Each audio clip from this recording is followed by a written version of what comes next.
사돈, 제가 혼수 다시 해왔습니다. 갑자기 무슨 혼수요? 사돈께서 선정이에게 혼수를 제대로 안 했다며 혼내셨다면서요. 그래서 그 추운 날 맨몸으로 쫓아내셨다면서요. 그래서 제가 혼수를 다시 마련해 왔습니다. 이거 받으시고 이제 저희 아이더는 괴롭히지 말아주세요. 이게 뭐예요? 이혼 서류요. 이게 혼수입니까? 아니요, 그건 이혼 서류고요. 혼수는 사돈이 제일 귀하게 생각하는 겁니다. 내가 귀하게 생각하는 게 뭔데요? 여기 보이는 게 없는데. 없긴 왜 없어요? 여기 제 옆에 있잖아요. 되게 귀한 아드님이요. 귀한 아들 혼수로 받으시고 저희 딸은 다시 데려가겠습니다. 예. 아니, 안사돈 왜 그러세요? 지금 저를 협박하시는 겁니까?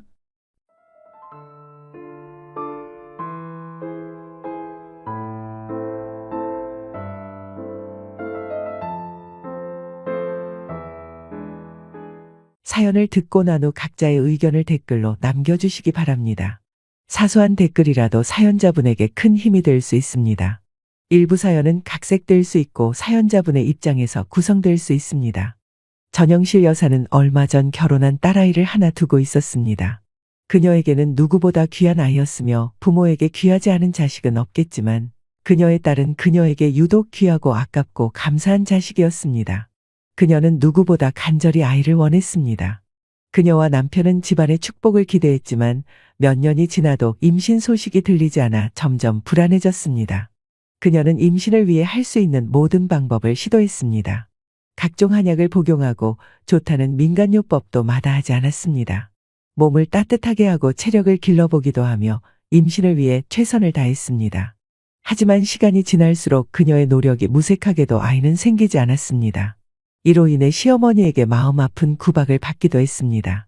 시어머니는 집안의 대를 이을 아이가 없다는 이유로 전영실 여사를 심하게 나무랐고 그때마다 그녀의 마음은 더 깊이 아파왔습니다. 마침내 병원을 찾은 전영실 여사는 불임 진단을 받았습니다. 의사의 말은 그녀에게 충격이었고 슬픔과 허탈감에 한동안 어찌할 바를 몰랐습니다. 아이를 간절히 원하던 그녀의 소망이 산산이 부서진 듯했고 모든 희망이 사라져버린 기분이었습니다. 특히나 아이가 없는 상황을 못마땅하게 여기던 시어머니의 압박은 점점 커져갔습니다. 언제까지 이렇게 아이가 없을 거냐는 날카로운 말들이 그녀의 가슴을 깊이 찔렀고 자신을 향한 시어머니의 냉담한 시선과 따가운 말들이 더해져 마음고생은 더욱 심해졌습니다. 매일을 눈물로 지새우던 그녀는 남몰래 산속에 있는 절을 찾아가 눈물로 기도를 올리기도 했습니다. 그렇게 7년이 흘렀습니다. 주변 사람들은 이제 아이는 포기하라 는 조언을 건네기도 했고 전영실 여사 역시 어쩔 수 없는 일이라며 체념하려 할 무렵 기적 같은 일이 일어났습니다. 임신 진단을 받은 그 순간 그녀는 믿기지 않았습니다. 의사에게서 들은 말이 꿈인가 싶어 몇 번이나 확인을 하고 나서야 기쁨의 눈물이 흐르기 시작했습니다. 그녀는 온 마음을 다해 감사했고 하늘이 준 선물이라 여겼습니다. 전영실 여사와 남편은 그 소식을 전해 들은 날 밤 잠을 이루지 못할 만큼 벅찬 감정을 느꼈습니다.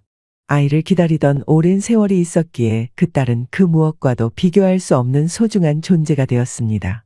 전영실 여사는 딸을 불면 날아갈까 쥐면 부서질까 애지중지 키웠습니다. 시어머니의 말은 더 이상 그녀에게 상처로 남지 않았고 오히려 딸을 사랑하는 힘으로 승화되어 갔습니다. 그렇게 딸에게 세상 무엇과도 비교할 수 없는 사랑과 애정을 쏟으며 키웠고 딸은 전영실 여사의 인생의 빛과 같은 존재가 되었습니다.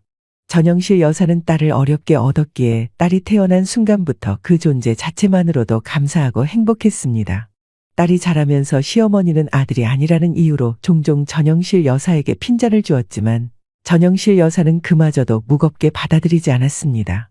아이가 태어날 때까지의 고된 시간이 그녀를 단단하게 만들어 주었기 때문입니다. 딸을 품에 안았을 때 딸의 존재는 어떤 비난이나 핀잔조차도 모두 이겨낼 수 있는 이유가 되었습니다. 시어머니의 말이 귀에 들어올 때면 그녀는 한 번 더 딸을 품에 안고 그 사랑으로 힘을 얻었습니다. 딸은 전영실 여사의 마음을 위로라도 하듯 순하고 착한 아이로 자랐습니다. 어릴 때부터 남다르게 예의 바르고 사랑스러운 성품을 보여주었기에 전영실 여사는 한시도 아이에게서 눈을 떼지 않고 정성을 다해 딸을 보살폈습니다. 딸은 해맑은 얼굴로 언제나 밝게 웃었고 천진난만한 모습으로 늘 사람들의 사랑을 받았습니다. 남의 것을 탐하거나 욕심 부리지 않는 순수한 마음을 지닌 딸을 보며 전영실 여사는 그런 딸이 기특하고 또 사랑스러웠습니다. 하지만 전영실 여사에게는 한 가지 걱정이 늘 남아 있었습니다. 바로 딸이 너무 순수한 나머지 세상 물정의 어두운 점이었습니다. 모든 사람을 선하게 믿고 배려하는 아이였기에 세상의 험한 일들을 모르는 딸이 자라면서 혹여라도 사기꾼에게 속아 큰 상처를 입지 않을까 하는 생각이 그녀의 마음 한켠을 차지했습니다.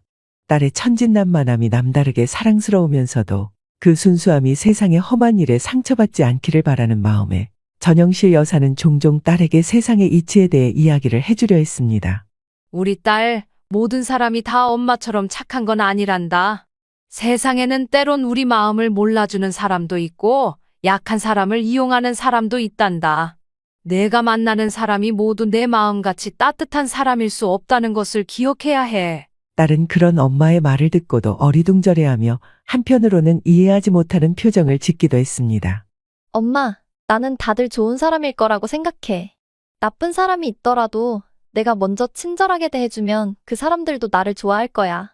딸의 해맑은 대답을 들을 때마다 전영실 여사는 그저 웃음 지으며 머리를 쓰다듬어 주었습니다. 세상 물정에 대해 조금 더 알려주고 싶었지만 아이의 순수한 마음이 깨질까 걱정스러워 결국 많은 말을 아껴두었습니다. 그렇게 전영실 여사는 딸이 세상 속에서 잘 살아갈 수 있기를 바라는 마음으로 조금은 염려스러운 시선으로 지켜보았습니다.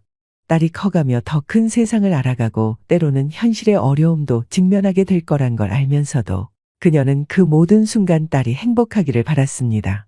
그런데 그런 딸이 얼마 전부터 남자친구와 결혼을 하겠다고 했습니다. 사실 몇 년 전부터 진지하게 만나고 있는 남자친구가 있다는 건 알고 있었습니다. 요즘 젊은 사람들 연애가 어떻게 될지도 모르고 걱정된다고 해도 다 큰 자식에게 잔소리할 수도 없어서 그녀는 딸아이의 선택을 존중하고자 아무것도 묻지 않고 기다리고 있었습니다. 딸아이의 선택을 존중하고 잔소리를 많이 하지 않는 편이었지만 속으로는 어쩔 수 없이 걱정이 있었습니다.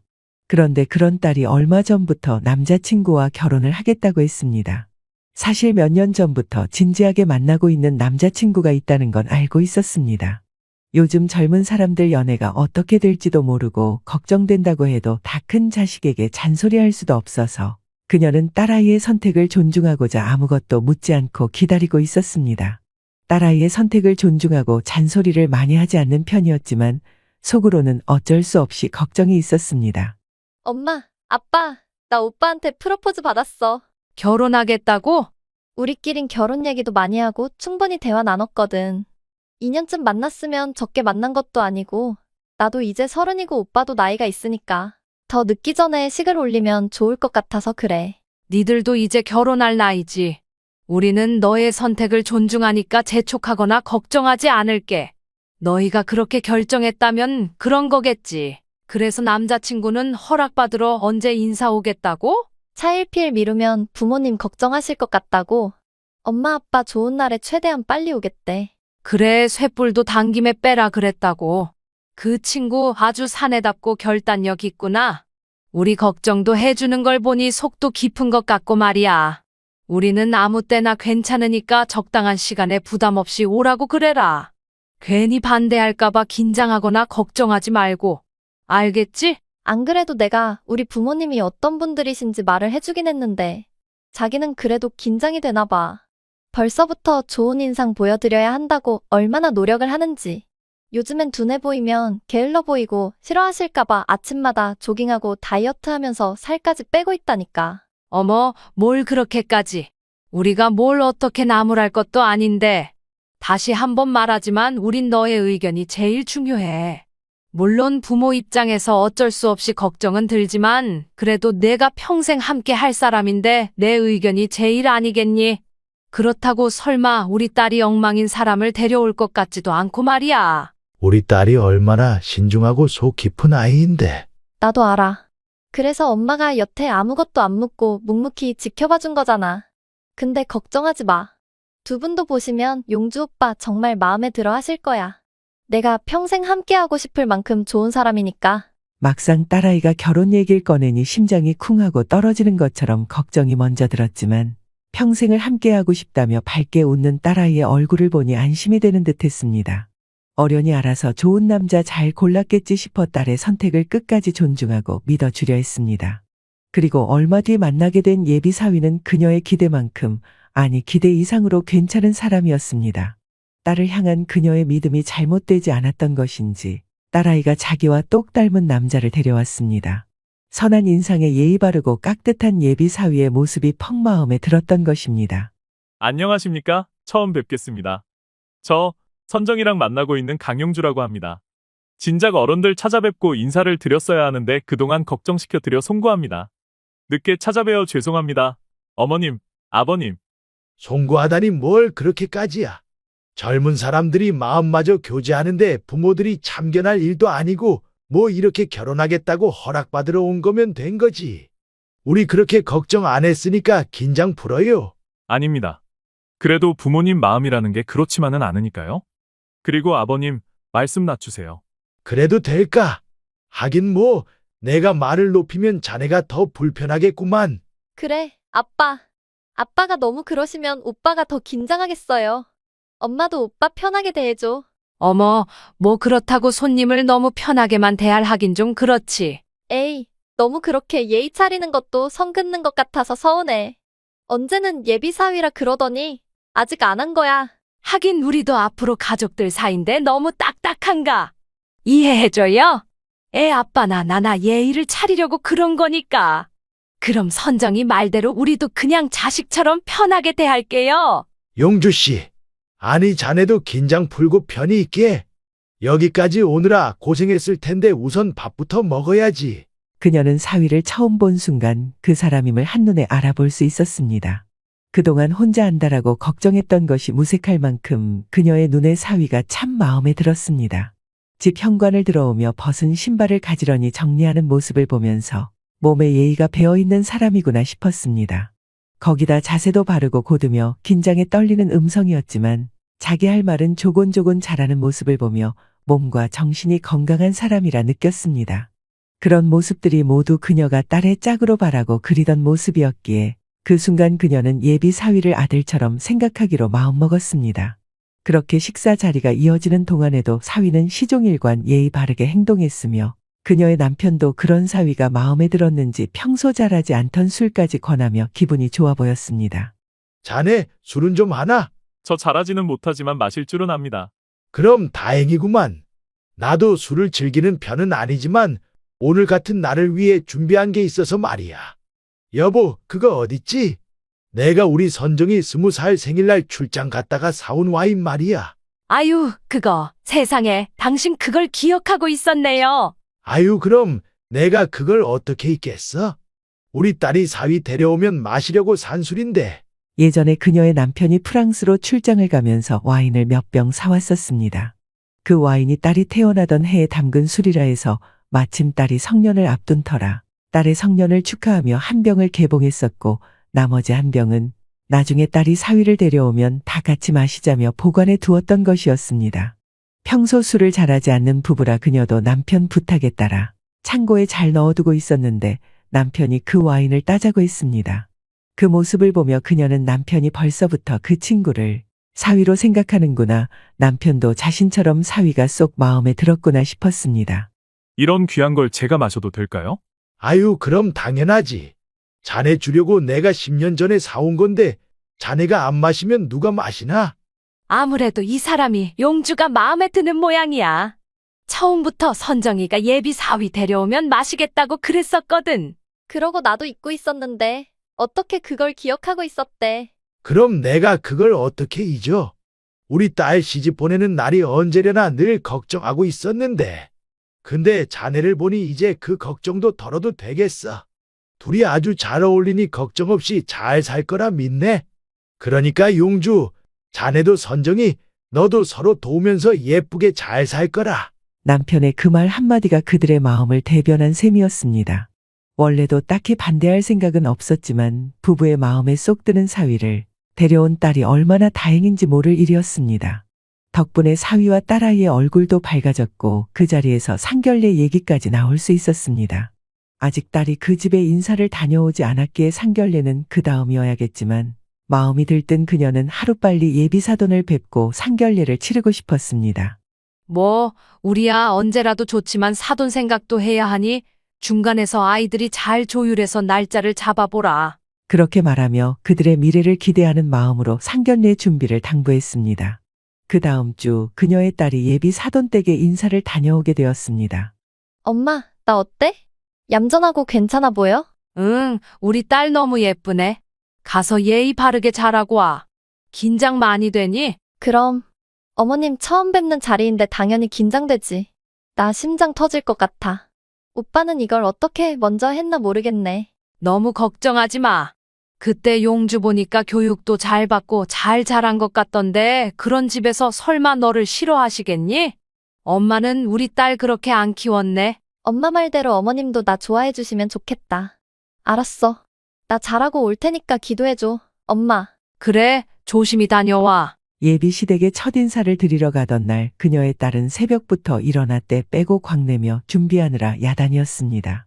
아무래도 첫 만남의 첫인상이 중요하다 보니 혹시라도 흠잡힐 곳이 없나 걱정이 된 모양이었습니다. 긴장이 된다며 걱정하는 딸에게 그녀는 안심하라 일러주었습니다. 그녀도 사위를 만나지 않았다면 걱정했을지 모르겠지만 그런 아들을 키운 분이라면 분명 좋은 분일 거라 생각했습니다. 딸 역시 어디서 미움받을 아이는 아니었기에 아무 걱정 없이 웃으며 배웅해 주었습니다. 하지만 다녀온 딸아이가 급하게 밥을 찾는 바람에 그녀는 조금 당황스러웠습니다. 엄마, 혹시 집에 남는 밥 좀 있어? 너 거기서 먹고 온 거 아니었어? 엄마는 너 당연히 거기서 먹고 오는 줄 알고 남은 게 없어서 밥은 새로 해야 하는데. 아, 그럼 나 그냥 라면 하나 끓여 먹을게. 신경 쓰지 마. 근데 배가 고프다니 무슨 일이야? 선정아. 너 설마 거기서 밥 못 먹은 거야? 언니 시어머니가 뭘 제대로 안 차려주셨나? 아니, 어머님은 너무 잘 차려주셨어. 그게 아니라 내가 너무 긴장한 나머지 제대로 먹질 못해서 그래. 그래? 그럼 별일 없이 잘한 거야? 응, 잘 뵙고 왔어. 별일도 없었고 다 좋았어. 딸이 다녀오자마자 배가 고프다며 밥을 찾는 것을 보며 그녀는 놀랐습니다. 예비 사위가 왔던 날 그녀가 한 상 가득 차려주어 사위가 잘 먹고 간 것을 보며 당연히 딸도 예비 시댁에서 잔뜩 얻어먹고 올 거라 생각했던 것입니다. 그래서 남편과 둘이 저녁을 해먹고 딸 몫은 남겨놓지 않았는데 딸이 피죽도 못 얻어먹고 온 듯한 표정으로 배가 고프다고 하니 놀랄 수밖에 없었습니다. 그녀가 걱정하자 딸은 긴장해서 제대로 먹지 못했다고 설명했기에 그녀는 그냥 그런 줄로만 알았습니다. 그러나 몇 분 뒤 시킨 적 없는 치킨 배달이 도착해 또 한 번 당황스러웠습니다. 배달이요? 배달이라뇨? 저희는 시킨 사람 없는데요? 여기 주소가 맞는데요. 아니에요. 저희는 안 시켰어요. 뭔가 착오가 있는 거 아니에요? 딸은 씻으러 들어가 있었고 그녀와 남편 중에도 시킨 사람이 없었기에 더욱 당황스러웠습니다. 그럼 주문자한테 전화 걸어볼 테니까 통화하시겠어요? 네, 그럴게요. 여보세요? 여기 배달 시킨 분이세요? 아, 어머니. 저 용주예요. 치킨 배달 제가 시킨 거예요. 선정이한테 연락을 해놨는데 선정이가 못 받나 보네요. 놀라시게 해서 죄송합니다. 어머나, 용주가 보낸 거구나. 선정이가 지금 씻고 있어서 연락을 못 받았나 봐. 난 또 왜 시킨 적도 없는 음식이 왔나 했네. 아, 선정이가 밥을 못 먹고 간 게 걸려서요. 제가 따로 밖에서라도 먹여보내야 했는데 밤도 늦고 선정이도 피곤해 그냥 집에 가겠다고 그러더라고요. 제가 너무 미안해서 다 같이 드시라고 치킨이라도 보냈습니다. 아유, 뭘 또 이런 것까지. 아이, 너무 고마워서 어떡하지? 아니에요. 제가 죄송스러워서 그래요.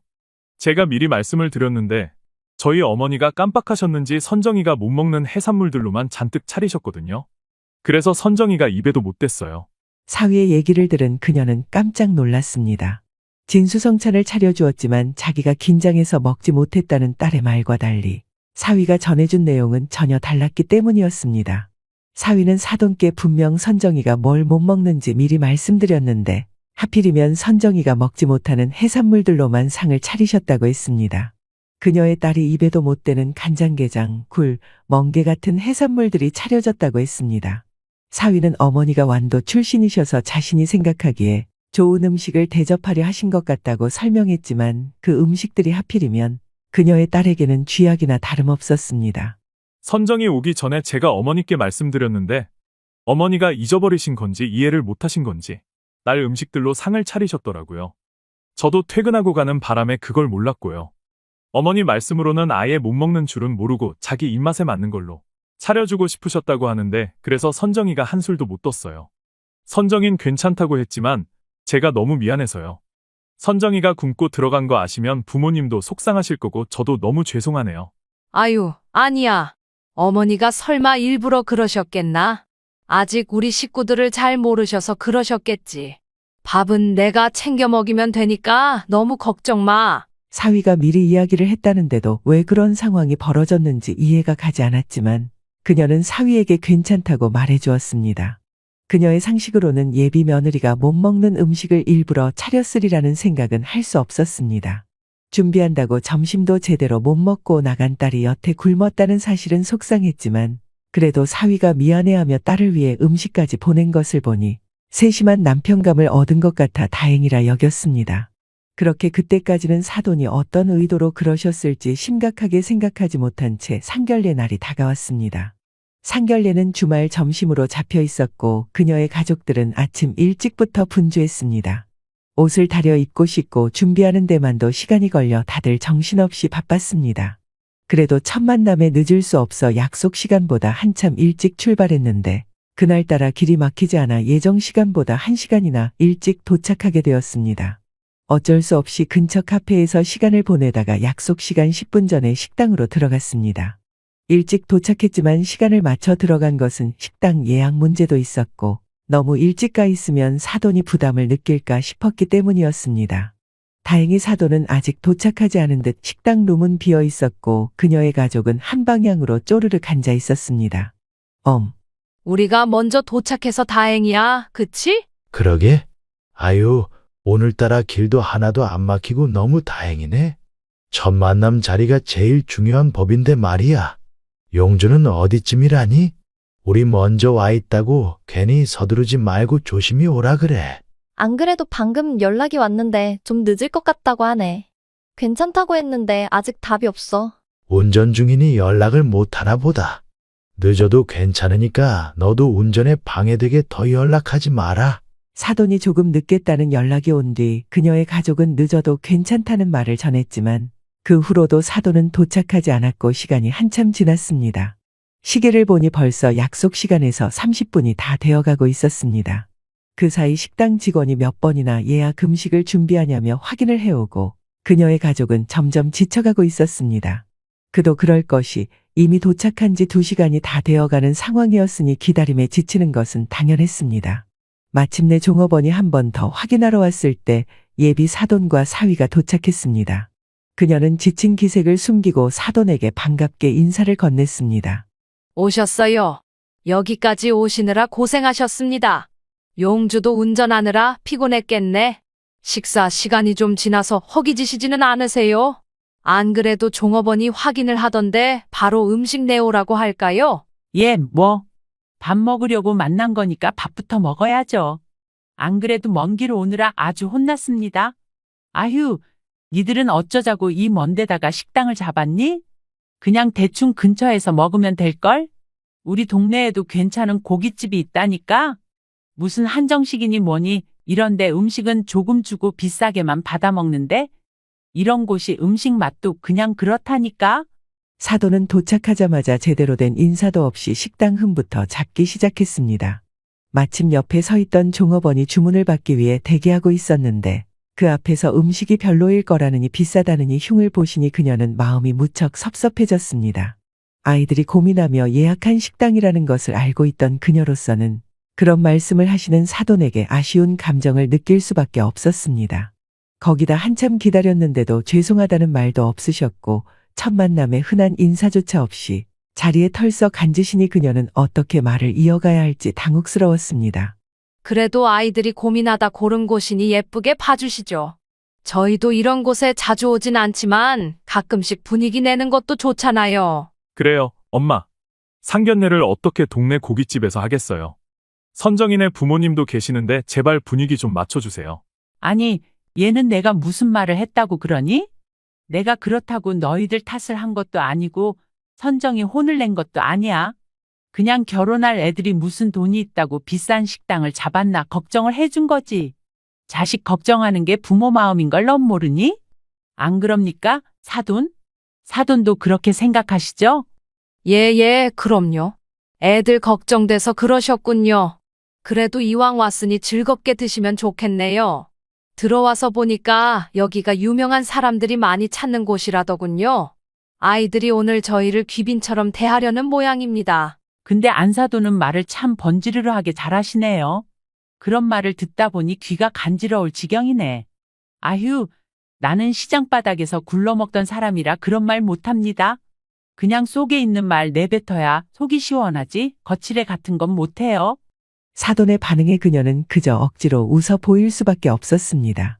그래서 사위가 그녀를 창피하게 생각한다고 했지만 그래도 자신이 직접 키운 엄마인데 어쩌겠냐며 사돈은 씩 웃으며 말을 이어갔습니다. 처음 만난 예비 사돈은 그녀의 예상과 전혀 다른 인물이었습니다. 사돈에게 어떤 대단한 기대가 있었다기보다는 사위의 모습을 보고 상상하던 것과는 너무도 다른 분이셨기 때문이었습니다. 사위는 얌전하고 조용하며 모범생 같은 느낌이었기에 부모님도 그러실 거라 예상했는데 사돈은 목소리가 크고 성격이 괄괄한 분이셨습니다.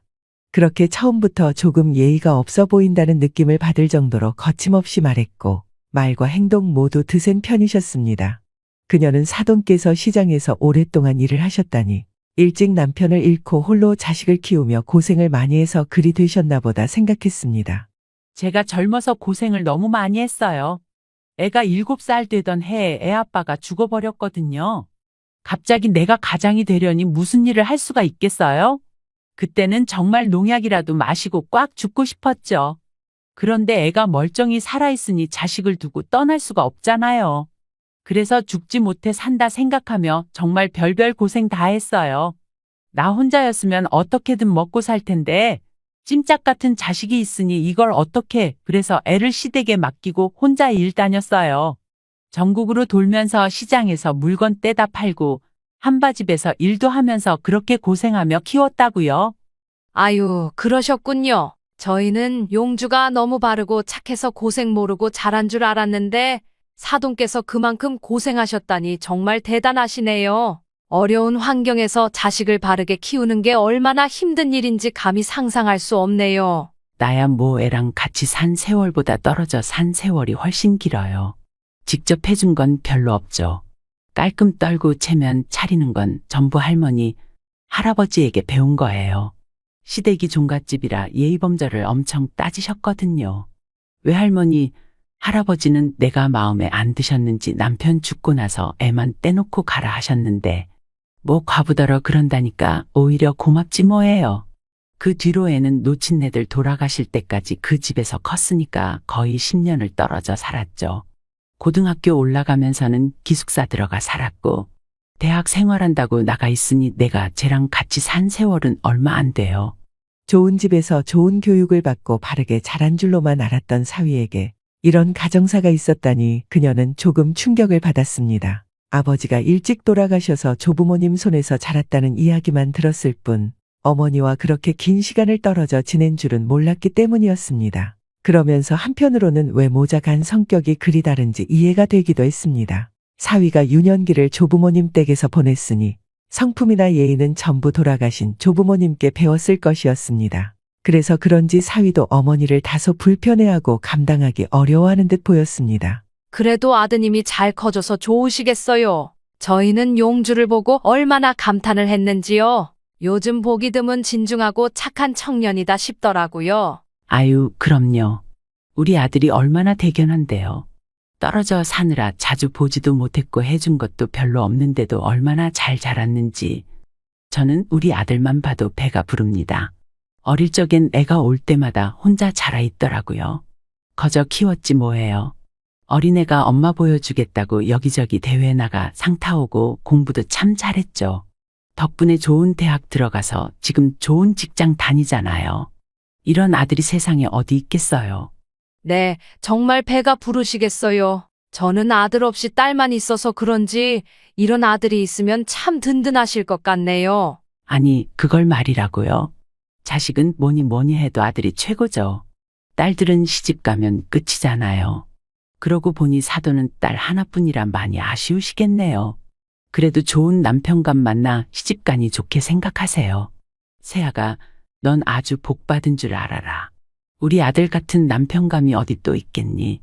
그러니까 결혼해서도 남편 잘 챙기고 내조 잘해야 해. 내 말 무슨 뜻인지 알지? 네, 어머님. 제가 오빠 잘 챙길게요. 엄마, 제발요. 그게 무슨 말씀이세요? 선정이가 제 내조를 왜 해야 하죠? 선정이도 일하느라 바쁜 사람인데요. 저희는 청소든 살림이든 다 같이 할 거예요. 저 선정이 고생 안 시킬 겁니다. 그러니까 그런 말씀 하지 마세요. 아니, 네가 뭘 할 줄 안다고 살림을 해. 살림은 여자가 해야 꼼꼼한 거지. 남자들이 뭘 할 줄 아니. 안 그렇습니까, 사돈? 뭐 예전에야 여자가 가정주부로 있었으니 그렇긴 했지만 요즘 젊은 사람들은 아이 낳고 맞벌이 하면서 같이 일하니까 살림도 함께 해야겠지요. 제가 보기엔 아이들이 알아서 잘할 테니 걱정 안 하셔도 될 것 같아요. 사돈은 눈치라곤 전혀 보지 않는 듯 이미 그녀의 딸에게 아내로서의 도리와 며느리의 역할에 대한 이야기를 늘어놓았습니다. 지금이 어떤 시대인데 벌써부터 딸에게 내조를 요구하는지 걱정스러웠지만 정작 사위는 전혀 그럴 생각이 없어 보였고 사위가 알아서 단호히 잘라내는 듯해 다행이라 생각했습니다. 이후로도 사돈은 식사를 하는 내내 한참 동안 아들 자랑을 늘어놓으며 대화를 이어갔습니다. 힘들게 키운 자식이니 귀한 것은 당연하다 여겼지만 자식을 결혼시키려고 만난 자리에서 예비 사돈이 그녀의 딸에게 요구 사항만 늘어놓고 칭찬 한마디 없으니 그 점이 내심 서운했습니다. 그렇게 상결례는 그녀의 기대와 많이 달랐고 예비 사돈에 대한 실망도 컸지만 그녀는 사위 하나 믿고 그 결혼을 허락하기로 했습니다. 남편 역시 사돈을 보고 당황했지만 아이들이 좋다니 어쩌겠냐며 끝까지 응원해주자고 했습니다.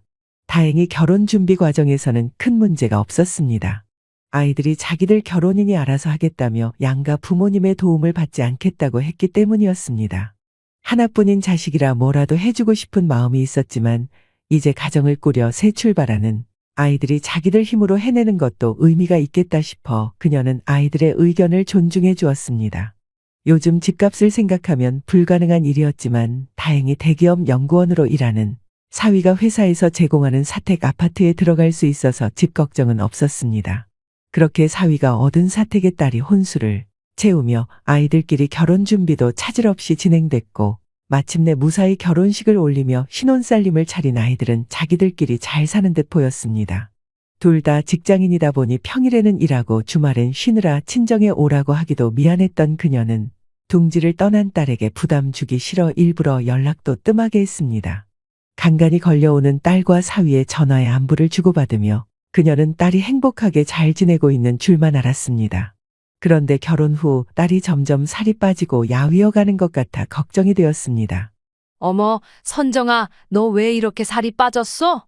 요즘 뭐 힘든 일이라도 있는 거니? 그냥 일이 많고 피곤해서 그래. 엄마, 그렇게 바쁘면 그냥 집에서 쉬지. 뭐 하러 왔어? 엄마 보고 싶어서 왔지. 엄마는 나 안 보고 싶었어?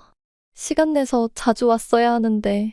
안 그래도 다들 엄마, 아빠 자주 못 찾아봐서 죄송하더라고. 1시간 거리밖에 안 되는데 뭐가 그리 멀다고 여길 못 왔는지 모르겠네. 그때까지만 해도 그녀는 딸이 피곤해 보이는 모습이 회사 일 때문인 줄로만 알았습니다. 결혼 전에는 회사 생활과 함께 그녀가 살림도 챙겨줄 수 있었지만 결혼 후에는 둘이서 맞벌이하며 집안일까지 알아서 해야 하니 전보다 더 피곤할 수밖에 없겠다고 생각했습니다. 그래서 그녀는 조금이라도 도와주고 싶어 집에 찾아갈까 했지만 딸이 괜찮다고 하기에 가만히 있었습니다. 그녀가 가면 사위도 신경 쓸 테고 신혼집에 너무 자주 다니는 것도 좋지 않다고 여겨졌기 때문입니다. 그렇게 딸이 알아서 잘 살겠거니 하고 걱정을 내려놓고 있었는데 어느 날 갑작스러운 연락이 왔습니다. 병원 응급실에서 그녀의 딸이 입원했다며 보호자로서 연락이 온 것이었습니다. 그때 마침 사위는 연구일로 멀리 추운 나라에 출장 중이었고 연락할 사람이 없어 그녀에게 연락을 한 모양이었습니다. 사위가 없는 집에서 혼자 잘 있을 거라 여겼던 딸이 갑자기 병원에 있다니 그녀는 깜짝 놀라 헐레벌떡 병원으로 향했습니다. 남편과 함께 병원에 도착한 그녀는 응급실 침상에 힘없이 누워있는 딸을 보았습니다. 딸의 얼굴은 새하얗게 질려 있었고 온몸이 얼음장처럼 차가웠습니다. 저희 딸이 어디가 아픈 거예요? 왜 이러는 거예요? 환자분이 이 날씨에 이 차림으로 밖에 계셨던 것 같습니다. 그래서 저체온증으로 입원하신 겁니다. 다행히 아직 동상이나 다른 증상은 없고 하루 정도 입원 후 퇴원하시면 될 겁니다. 이 날씨에 왜 이런 옷차림으로 밖에 계셨는지 모르겠지만 더 오래 계셨다면 정말 큰일 날 뻔했습니다. 그날은 기록적인 한파가 닥친 날이었습니다. 영하 14도까지 내려가는 날씨라 그녀는 딸에게도 집에만 있으라고 당부했었기에 집에 있었어야 할 딸이 이런 날씨에 왜 밖에 나와 있었는지 이해할 수 없었습니다. 얼마 후 딸이 무사히 깨어났고 그녀는 그제야 상황을 물어볼 수 있었습니다. 이게 어떻게 된 일이야? 선정아, 너 미쳤니? 날이 이렇게 추운데 어쩌자고 이런 차림으로 밖에 나와 있었어? 뭐, 집에 문이라도 잠겼던 거야? 엄마, 나 한동안 엄마, 아빠 집에서 지내면 안 될까? 나 집에 못 돌아갈 것 같아. 그게 무슨 소리야? 멀쩡한 집을 두고 왜?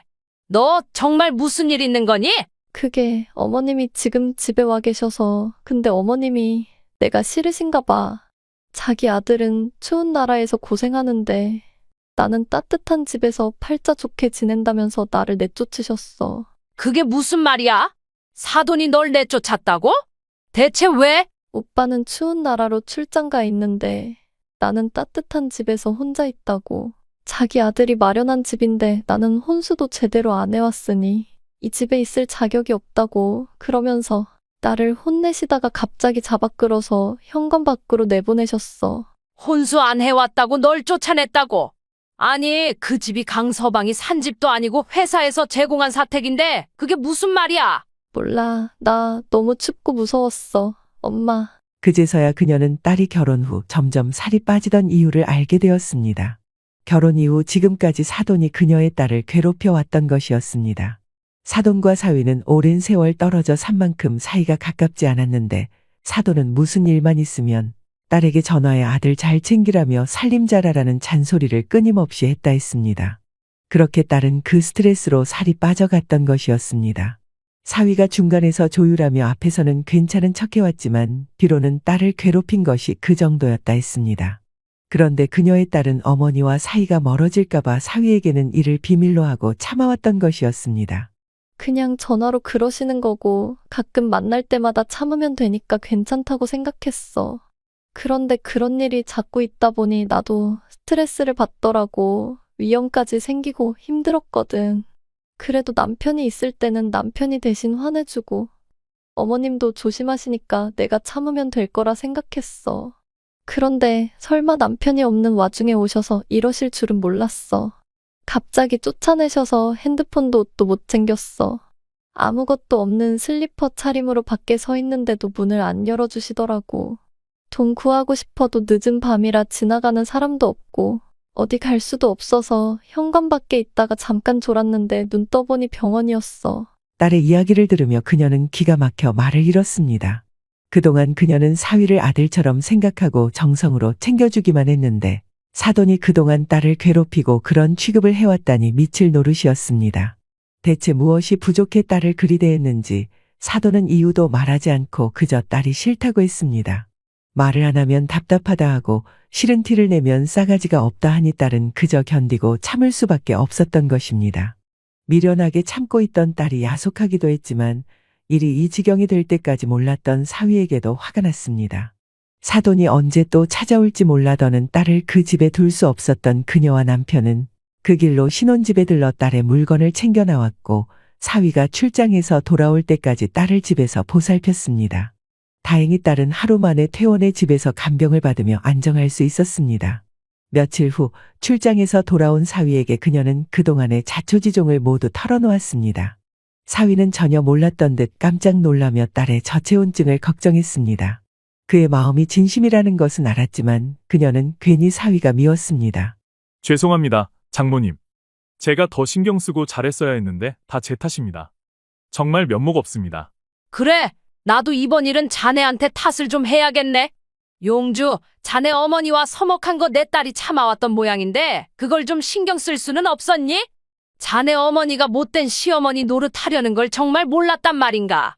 아무리 며느리가 마음에 안 들어도 어떻게 혼수가 마음에 안 든다는 이유로 그 주위에 애를 내쫓을 수가 있어? 나도 여러 걱정이 있었지만 용주의 댐댐이를 믿고 결혼을 허락한 건데 일이 이 지경이 되니 더는 못 참겠어. 내가 사돈을 직접 만나야겠네. 겨우 혼수 문제로 딸을 내쫓았다는 사실에 화가 난 그녀는 사위가 잘못이 없다는 것을 알면서도 화를 참지 못했습니다. 그렇지만 사위에게 화풀이한다고 달라질 것은 없었기에 이제는 더 이상 가만히 있을 수 없었습니다. 사돈이 먼저 딸을 건드린 이상 그녀도 그냥 두고 볼 수 없었습니다. 제대로 혼수를 마련해 찾아가 엄마들끼리 단판을 지어야겠다고 결심한 그녀는 사위를 앞세워 사돈을 만났습니다. 사돈, 제가 혼수 다시 해왔습니다. 갑자기 무슨 혼수요? 사돈께서 선정이에게 혼수를 제대로 안 했다며 혼내셨다면서요. 그래서 그 추운 날 맨몸으로 쫓아내셨다면서요. 그래서 제가 혼수를 다시 마련해 왔습니다. 이거 받으시고 이제 저희 아이더는 괴롭히지 말아주세요. 이게 뭐예요? 이혼 서류요. 이게 혼수입니까? 아니요, 그건 이혼 서류고요. 혼수는 사돈이 제일 귀하게 생각하는 겁니다. 내가 귀하게 생각하는 게 뭔데요? 여기 보이는 게 없는데. 없긴 왜 없어요? 여기 제 옆에 있잖아요. 되게 귀한 아드님이요. 귀한 아들 혼수로 받으시고 저희 딸은 다시 데려가겠습니다. 예. 아니, 안사돈 왜 그러세요? 지금 저를 협박하시는 겁니까? 제가 왜 이러는지 정말 몰라서 물으시는 건가요? 저야말로 왜 그러셨는지 묻고 싶네요. 제 딸이 뭘 그리 잘못했고 뭘 그리 못해서 그렇게까지 하셨는지 이유라도 듣고 싶군요. 아드님이 너무 잘나서 저희 딸이 부족해 보이셨나요? 그래서 아드님 혼자 고생하는 게 얄미우셨나요? 혼수 문제를 말씀하시기에 저는 전 재산을 털어 어마어마한 금은보화를 마련해 올까 싶었는데 그것보단 이 방법이 더 효과적일 것 같아 이렇게 했습니다. 내 자식 무시하면서 자기 자식만 대단하고 자랑스러워하는 사돈에게 그런 아드님을 반품한다는 의미로요. 장모님, 안 됩니다. 저 선정이 없으면 못 삽니다. 딸을 위해 더는 참지 않겠다고 결심한 그녀의 목소리는 단호했습니다. 제발 이혼 얘기만은 하지 마세요. 제가 잘못했습니다. 예. 아니, 용준이가 잘못한 게 뭐가 있다고. 아휴, 사돈, 화만 내지 말고 진정을 좀 해보세요. 무슨 오해가 있으신 모양인데 제가 설마 선정이가 그렇게 될 줄 알고 그랬겠습니까? 저는 그냥 애가 남편 없다고 집도 안 치우고 늘어져 있는 꼴이 보기 싫어서 야단을 쳤을 뿐인데, 아니, 선정이가 제 잔소리가 듣기 싫었는지 집을 나갔을 뿐이에요. 그렇다고 나가서는 추우면 그냥 들어오면 될 것을 뭐하러 미련하게 그러고 서 있었나 모르겠네요. 사돈, 정말 너무하시네요. 그럼 지금 제 딸이 사돈을 음해하려고 거짓말을 한단 말씀이세요? 사돈이 제 딸에게 무슨 짓을 했는지 제가 다 듣고 왔는데도요? 아니, 선정이가 거짓말을 했다는 게 아니라 뭔가 우리 사이에 오해가 있었다는 말이죠. 진정을 좀 하시라니까요. 왜 이러실까? 애를 옷도 안 입히고 쫓아내서 춥다고 들어가겠다는 애를 문도 안 열어주셨다면서요? 그래놓고 미안한 것도 없으세요? 이럴 거면 처음부터 결혼을 시키지나 말지. 제가 이 꼴 보려고 그동안 딸을 착하게 키웠나 싶어 후회가 됩니다. 아니, 이 결혼 자체가 후회스럽네요? 미안한 기색도 없이 변명만 늘어놓는 사돈의 모습에 그녀는 더 크게 분노가 치밀었습니다. 결국 그녀는 사위에게 이혼 서류를 건네고 도장을 찍으라고 했습니다. 그러자 사위가 눈물에 젖은 채 무릎을 꿇으며 간절히 매달렸습니다. 그 모습에 잠시 마음이 흔들리기도 했지만 사돈이 그 모습을 보고 깨닫기를 바라는 마음에 가만히 두었습니다. 장모님, 제가 정말 잘하겠습니다. 앞으로 책임지고 이런 일이 없도록 하겠습니다. 원하시면 다신 저희 어머니랑 선정이 안 보게 할게요. 무슨 소리 하는 거야? 용주야, 너는 배알도 없니? 그딴 여자가 뭐라고 이렇게까지 하는 거야? 엄마야말로 그만 좀 하세요. 엄마가 뭔데 이제 와서 날 챙기는 척이죠? 내가 언제 이런 걸 해달라 했나요? 엄마한테 뭘 바란 적 있습니까? 나 사실 엄마 결혼식에 안 부르려고 했어요. 내 인생에 관심도 없던 사람이 내 결혼을 축하할까 싶어서. 그런데 그런 나를 설득한 게 선정이었어요. 그래도 하나뿐인 엄마고 가족이니까 이해해보자고, 참아보자고요? 결혼 후에도 선정이가 먼저 시댁에 연락하자고 했어요. 그런데 그런 며느리를 귀하게 여기기는커녕 이런 짓을 하시나요? 나는 그냥 며느리 교육시키려고 그런 거지. 그러니까 엄마가 무슨 권리로요? 난 엄마랑 선정이 둘 중에 선정이를 택할 겁니다. 지난 20년간 엄마 없이 혼자 잘 살았지만 이제 난 선정이 없이는 못 살아요. 결혼해서 얼굴이라도 보고 자식 돌이라도 하려는 걸 고맙게 생각해야죠. 어떻게 부모 노릇 한 번 한 적 없으면서 이런 못된 짓만 할 수 있나요? 그러니까 엄마도 말년에 자식 덕 보고 싶으시면 장모님께 얼른 사죄하세요. 나 선정이랑 이혼하면 엄마 평생 안 보고 살 테니까요. 사위는 그동안 사돈에게 쌓인 울분을 터뜨리며 눈물과 함께 참았던 감정을 쏟아냈습니다. 그녀는 그런 사위를 보며 가슴이 아팠습니다.